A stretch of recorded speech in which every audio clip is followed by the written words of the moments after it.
Hello everyone and welcome. Thank you for joining us for today's training, Completing the HHS Prequalification List Application. Let's get started. Today we'll begin by sharing a little bit about MOCS.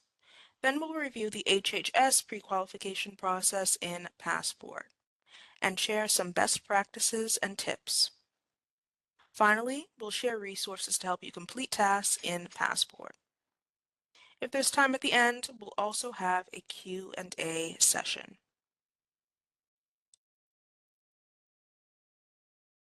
The Mayor's Office of Contract Services, also known as MOCS, leads procurement for New York City. We serve as an oversight and service agency dedicated to making it easier to do business with the city.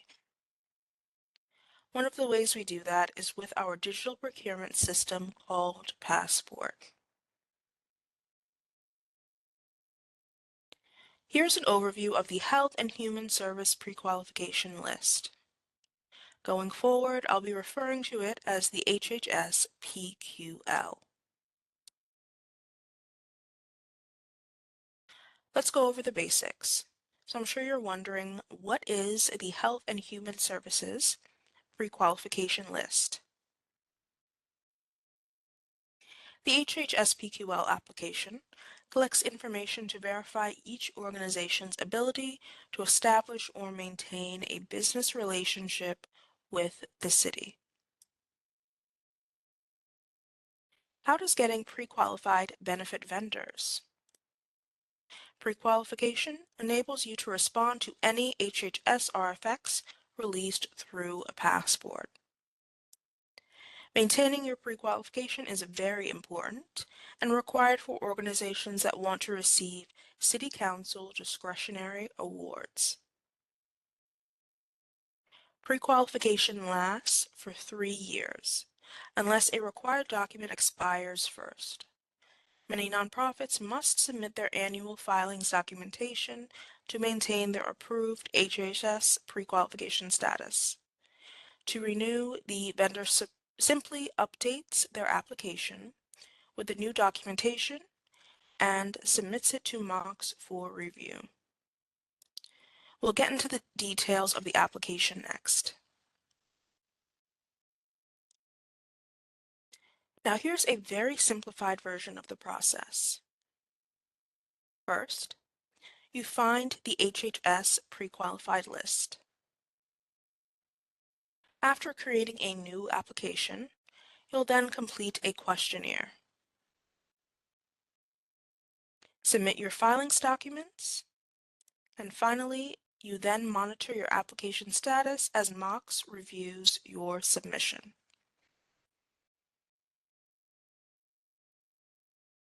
Let's go over the user roles needed. To create, sign, and submit a PQL application, users must be provisioned with at least the Vendor Procurement Level 2 or Vendor Admin user roles. Only the vendor admin has the power to manage contacts and provision user roles. Vendor Procurement Level 1 users can complete an application but cannot sign and submit the application for review. Now let's take a look at a case study. Empower Youth, a Bronx-based MWBE nonprofit, was co-founded by Maria Santos, a former teacher, and Ray Johnson, a high school guidance counselor. Together, they built Empower Youth to support at-risk youth with academic, career, and emotional guidance that local schools often lack. Facing funding challenges, Maria and Ray identified the Health and Human Services Prequalified list as a transformative opportunity. By becoming pre-qualified vendors, they hope to secure multi-year city contracts, enabling them to expand their programs and stabilize their finances. The completed HHS PQL application would mean Empower Youth can reach more students, hire additional counselors, and plan long-term initiatives. For Maria and Ray, this isn't just a contract, it's a pathway to sustainable growth and a brighter future for the youth they serve.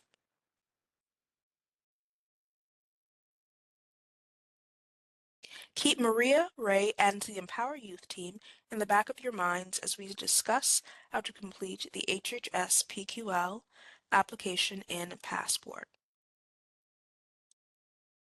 First, you need to find the HHS Prequalified list. To access the HHS PQL application in Passport, we must go to the Browse Prequalified Lists page. From the RFX module in the top navigation menu, click Prequalified Lists.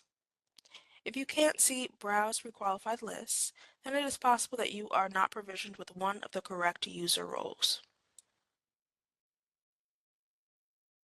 On the Browse Prequalified List screen, type the letters HHS into the Keywords field. Then, click the Search button. The search result displayed in the table will show important information regarding this prequalification list, such as the PQL ID, which is a unique identifier generated by Passport. You can also note the PQL label or list name.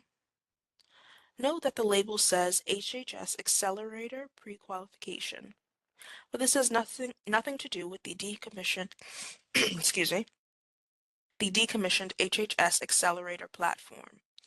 This was the original name of the list when it was first developed, and we haven't changed it.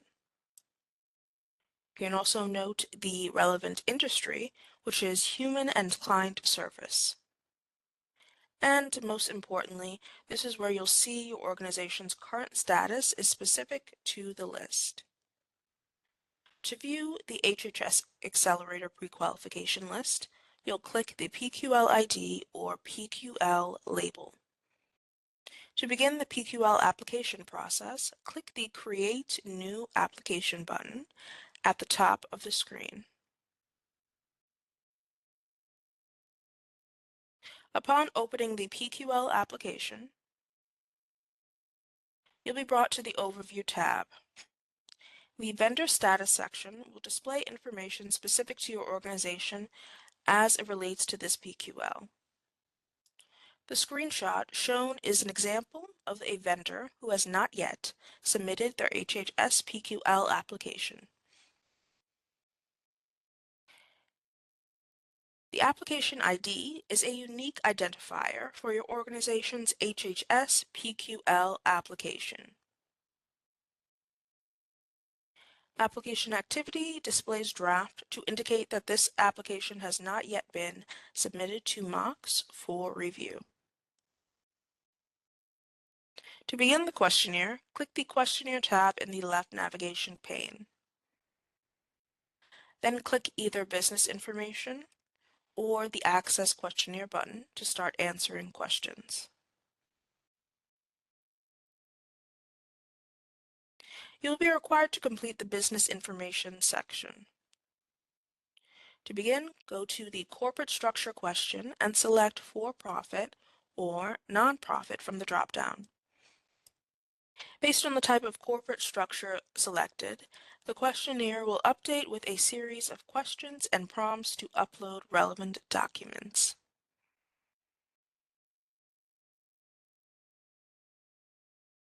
Nonprofits will be asked to provide information about their organization structure, bylaws, tax filings, policies, and financial controls.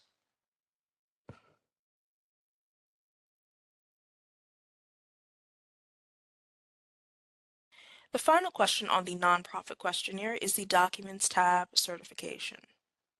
To become pre-qualified, all nonprofits are required to submit their most recent New York State Charities Bureau annual filing, including required attachments such as IRS 990 and CPA review/audit. If your organization is exempt from filing with the New York State Charities Bureau, your organization is required to submit an exemption letter from NYS, New York State Charities, or a letter on your business letterhead explaining why your organization is exempt and your organization's 12-month financial statement. Now, if your organization's revenue is under $25,000, upload the CHAR 500 only. This question provides instructions on how to upload your documents and information to help you understand the validity period and expiration date for filings documents. Please read the section carefully and follow all instructions. For more detailed discussion of the validity period and expiration dates, you can see our webinar recording, Nonprofits Submitting Charities Filings in Passport. Required filings documents depends on your nonprofit organization's revenue and other factors. The drop-down options within the certification are there to help you. For specific questions related to your organization, please contact the Charities Bureau. So if your organization is a for-profit organization, you'll select for-profit as the corporate structure to see another series of questions. For-profits will be asked to provide information about their organization structure, board of directors, corporate bylaws, and financial controls. For-profits may also be asked to include some of the following documents in support of their questionnaire responses. Articles of incorporation of organization or equivalent. For example, you may have a business certificate if you are a sole proprietor. If your business has a DBA, please include in your file the certificate of assumed name or equivalent certificate document in your upload. Board of Directors list. If you do not have a board, you may upload a copy of your shareholders list, including the number of shares and percentage held by each shareholder.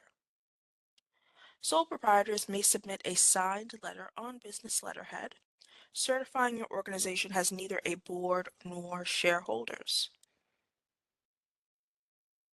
Corporate bylaws.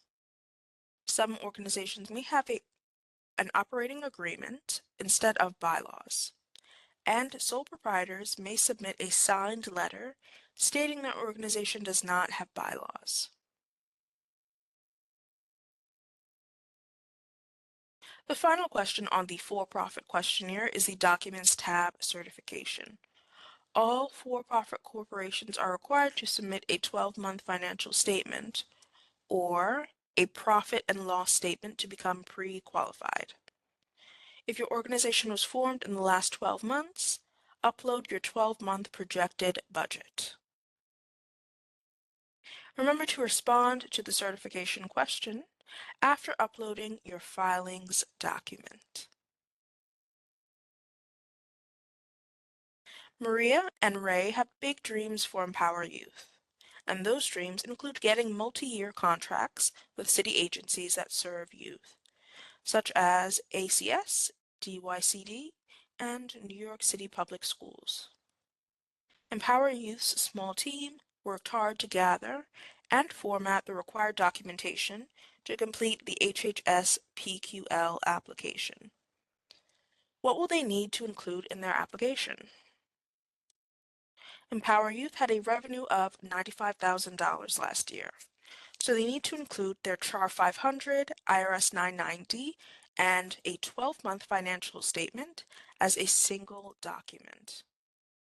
If their revenue this year is over $250,000, then they will have to replace the 12-month financial statement with a CPA-reviewed report. They must also include governance documents, including the roster for Empower Youth's Board of Directors, bylaws, conflict of interest policy, and their whistleblower policy.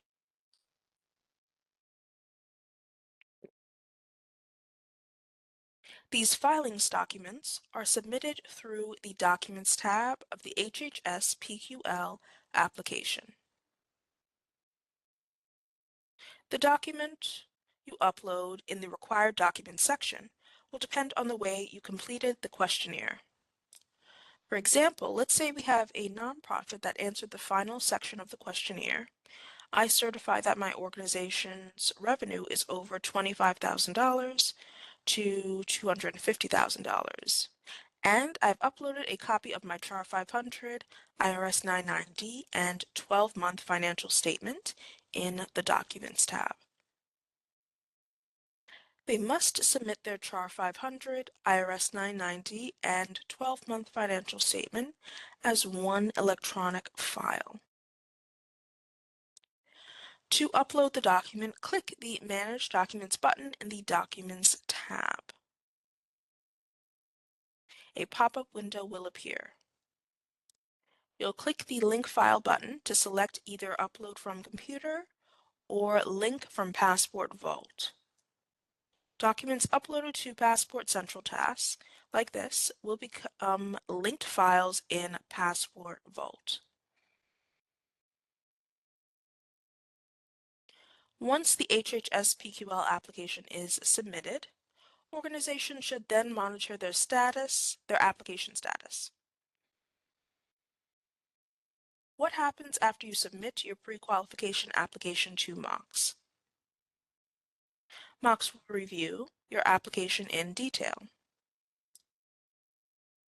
You'll be updated via email to learn whether your application has been approved or if revisions are needed.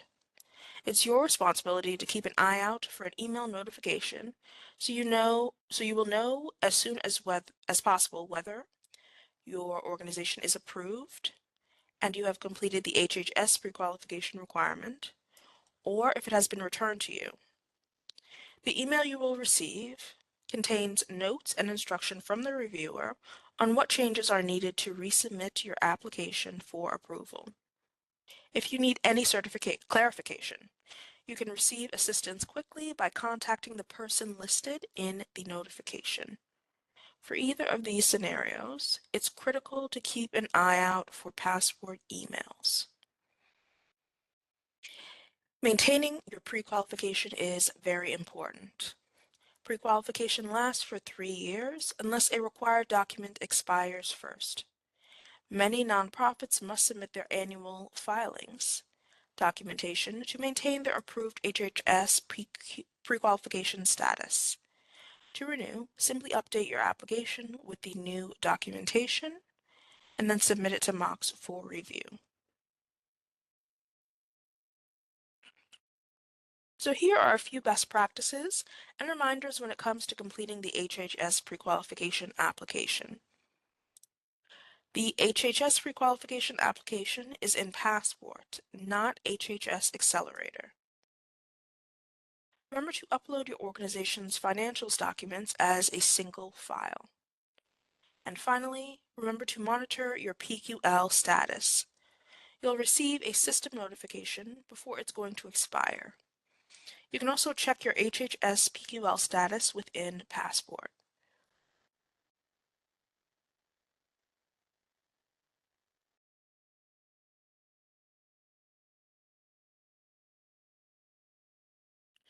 Maria Ray and the Empower Youth team logged several hours and several cups of coffee, but they completed their HHS PQL application.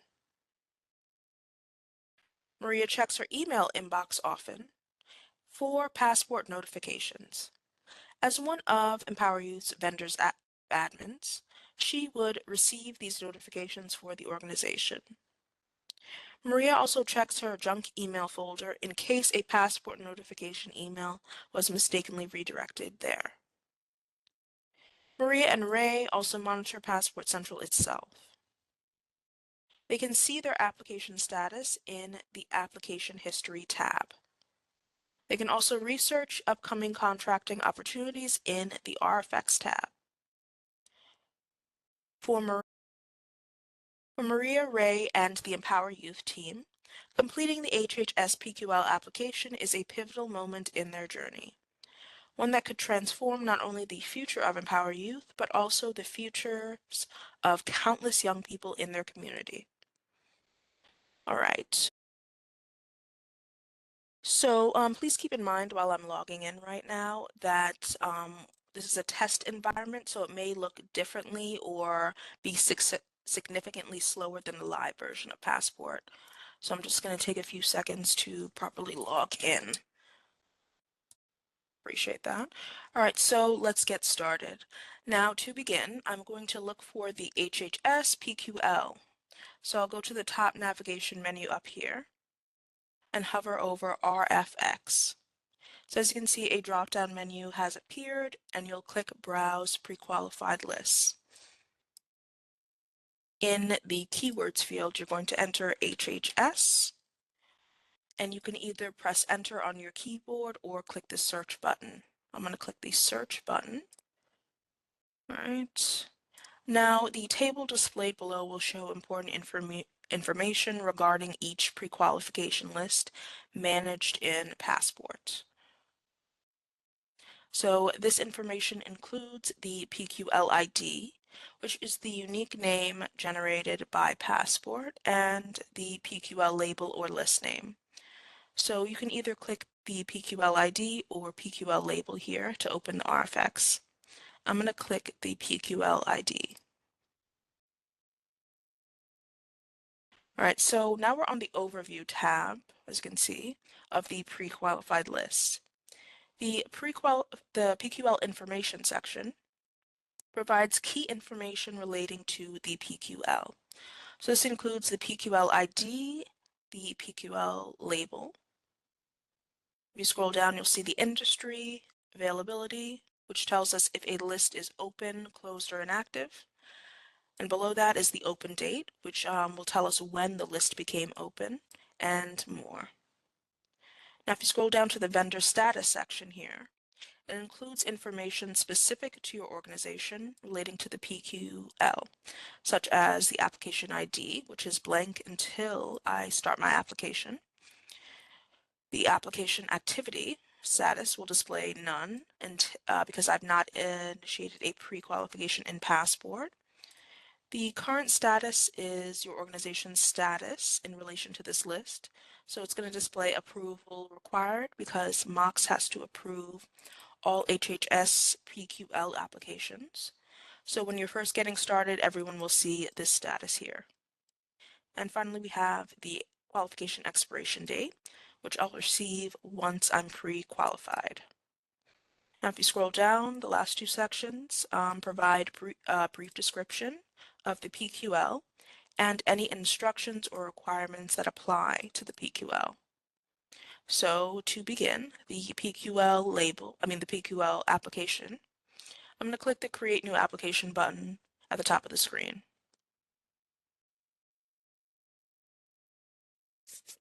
We'll just give it a few seconds to refresh.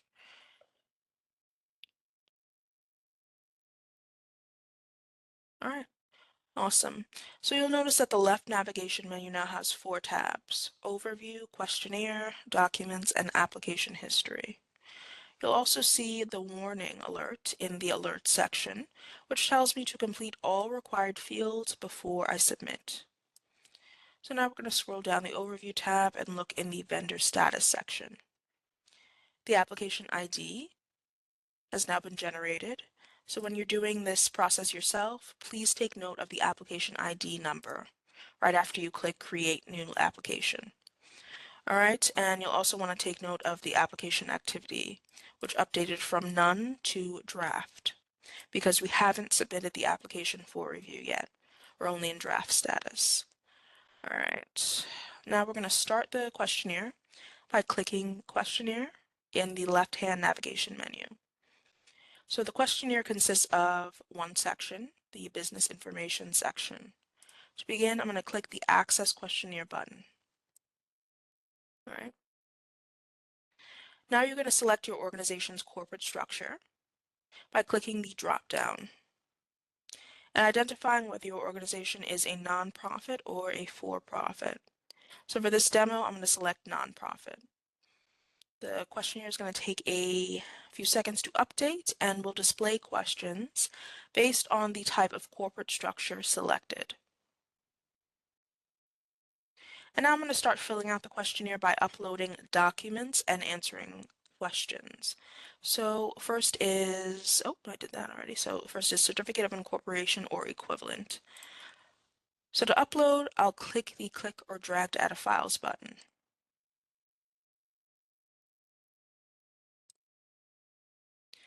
I'm just going to find my documents folder. I'm going to find my document, and then I'm going to click open. It's going to take a few seconds to upload, but it's uploaded. Actually, it looks like I uploaded the wrong document. So let's say you do this when you're doing it for yourself. You're going to click the small X icon to delete the file, and a prompt will pop up asking if you really want to delete this document. I do, so I'm going to click OK. Now I'm going to upload the correct file.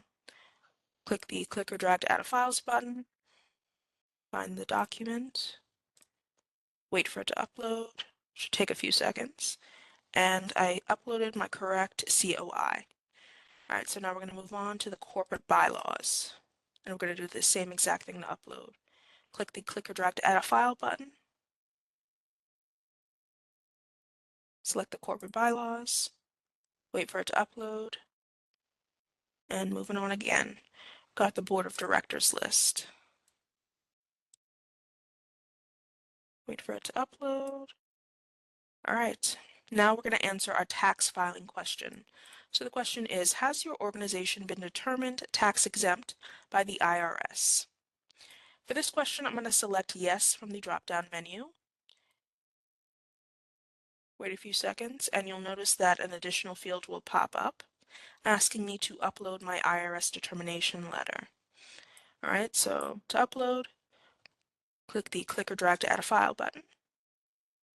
And I'm going to find my IRS. Here we go. Determination letter. Okay. Oops. All right, it's uploaded, so next, upload. All right, so you'll want to read the message under conflict of interest policy and or board conflict of interest policy. And using the drop-down menu, you can certify that your organization has a conflict of interest policy and that you'll upload a copy of it, or you can select that you do not certify this policy. I'm going to click the first option in the drop-down that says I certify that my organization has a conflict of interest policy and or board of conflict of interest policy. And now under attachment, with this little red asterisk, I'm going to click the click or drag to add a file button. And I am going to add my conflict of interest policy. And I'm going to wait for that to upload. And we're good to go and move on to whistleblower. So for the whistleblower policy, you have to certify whether your organization has a whistleblower policy or is exempt from this requirement. All right, so from the drop-down, you're going to select your answer. For this demo, I'm going to select that I certify that my organization has a whistleblower policy, and I'm uploading a copy of this policy. Now I'm going to upload my whistleblower policy. All right. Wait for it to upload, and all right. So now we're at the Financial Controls Part 1 question, which says, does your organization require 2 individuals to sign each check? For this, I'll select no from the drop-down, and then you'll notice there's the words please explain. So in the required comment field, you would have to explain your reason why your organization does not require 2 individuals to sign a check. For now, I'm just going to type in enter your reason here. Okay, there we go. All right, so next, financial controls part 2. The question is, are different staff members responsible for authorizing and recording financial transactions? I'm going to select yes from the drop-down menu. All right, that's my answer. All right, so finally, I encourage you to read the entire Documents tab certification, which includes instructions on how to upload filings document, such as a charity's filing or exemption documentation in the Documents tab, and other important details. For this example, I'll select my answer from the dropdown. I'm going to select that I certify that my organization's revenue is over 1 million, and I have uploaded a copy of my CHAR 500, IRS 990, and CPA reviewed audit in the Documents tab. Now, although I have not uploaded a copy of my documents, I will. So I'm just going to select this, right, and click Save at the top of the page to make sure I entered that I saved in all the information I already inputted. Now you can click Save at any point during the answering of these questions. All right. So now next, what do we have to do? We have to upload our documentation. So you're going to navigate over to the left-hand navigation menu, click Documents. All right, so the type of document I'm being asked for is based on how I responded to the last question of the questionnaire. So in this case, I need to upload a copy of my CHAR 500, IRS 990, and CPA reviewed audit as one electronic document. I'm going to click the Manage Documents button to start my upload.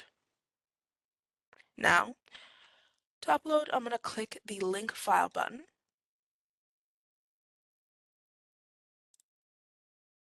And you can either select Upload from Computer if they have the file saved to your computer, or you can link from Passport Vault. For this demo, I'm going to click Upload from Computer. All right, a confirmation prompt will appear as it has here. I'm actually going to open up this window a little bit so that everyone can see it better. Just give me a few more moments. All right, that's a little bit better. All right, so this is the confirmation prompt. Please read and confirm your understanding that documents uploaded to Passport Vault are not deletable. As they are part of doing business with the government, documents may also be subject to disclosure under the state's Freedom of Information law. So to confirm, I'm going to click Confirm and Proceed. All right. Now I'm going to click the Select Files button. I'm going to select my file. All right. And then I'm going to click Open. All right, it looks like my file has uploaded. Now I'm going to click the Next button at the bottom of the pop-up window, excuse me. All right, so now I'm going to select my document type, which is financial statement or report. Some documents require a start and end date. In the Start Date field, I'm going to select the day of the HHS PQL application submission. So let's say I started today and I'm going to submit today. Today's date is the 20th. Now in the End Date field, nonprofits should select their next annual Charities Bureau filing date. All right, for-profit entities and nonprofits exempt from submitting annual charities bureau filings should choose the date 3 years from the application submission date. All right, so let's say my end date is 3 years from now, so that's 1, 2, and then click November 20th. All right, so tags are optional but recommended. You can add a tag that includes the document name, document type, or any other information to help you find this quickly in Passport Vault. For now, I'm just going to type in the words financial statement, no spaces. Oops. Yeah. All right, and then I'm going to click comma. All right, so that is my first and only tag for now. And if you were to want to delete the tag, you can just click this little X. All right, next we have the description section. So you can add a description that explains what a document is and its context. This is also optional but recommended for search and record keeping purposes. So I'm going to type in this is a financial statement for fiscal year 2025. Oops, there we go. All right, we're good, and everything looks okay on this end, so I'm going to click the Next button to continue. All right, so the folder location is where the document will be uploaded. If you want to change the location, you can click Select New Location and follow the prompts. Since I want my document uploaded to the Passport folder, I'm just going to click the Next button. Now we're going to wait for the document to upload.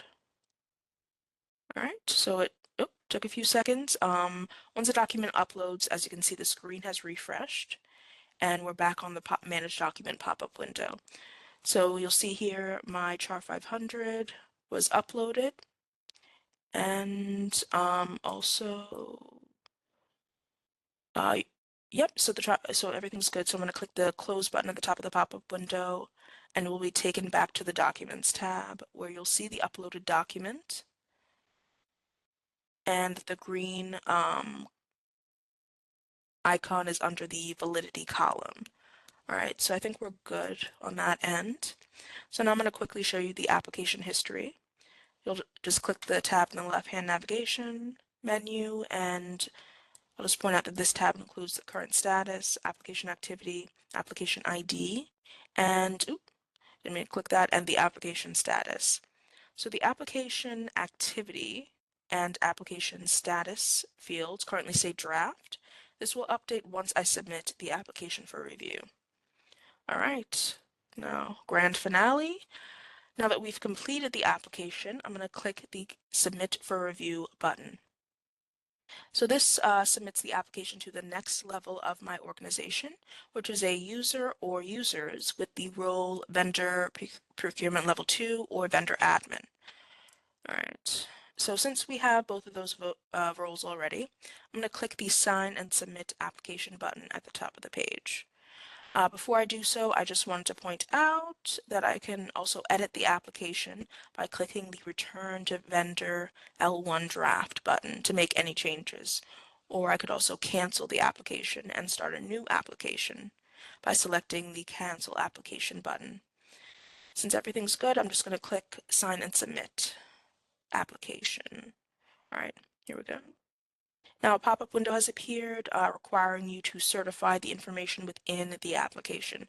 So please read this prompt, and I'm going to click the I certify all the above checkbox. The sign button has appeared, and now I'm going to click the sign button. So once signed, the window will close and you will have successfully submitted your application.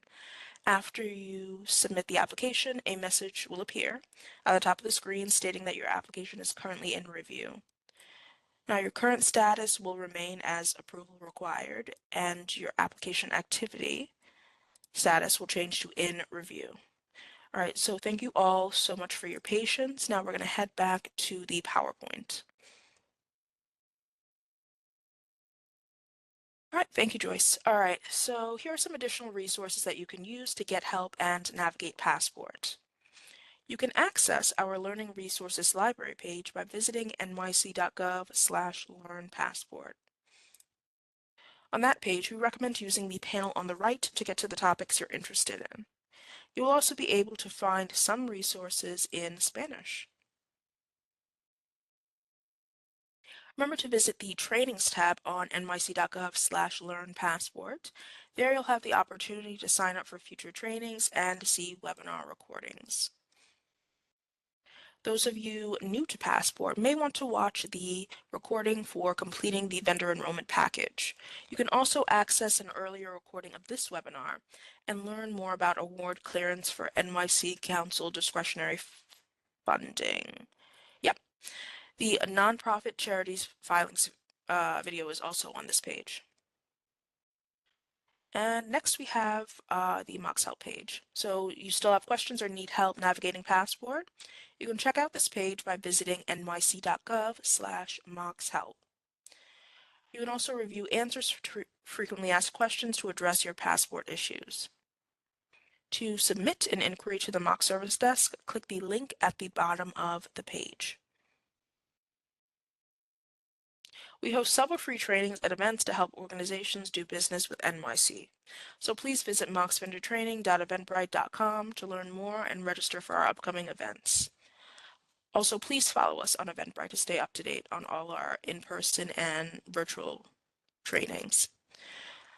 So first on the list is Getting Started, which is our series of monthly webinars designed for new vendors who want to learn how to confidently navigate Passport and contract with NYC. We have MOCS in Your Neighborhood, which is our series of in-person trainings and networking opportunities for vendors across NYC. And finally, we have Passport Vendor Financials, which is our series of webinars that show vendors currently contracting with the city how to use Passport to get paid. So during registration, we asked if you have questions about this topic. Here are some of the questions that you submitted and their answers. First question, how do I know what documents to submit?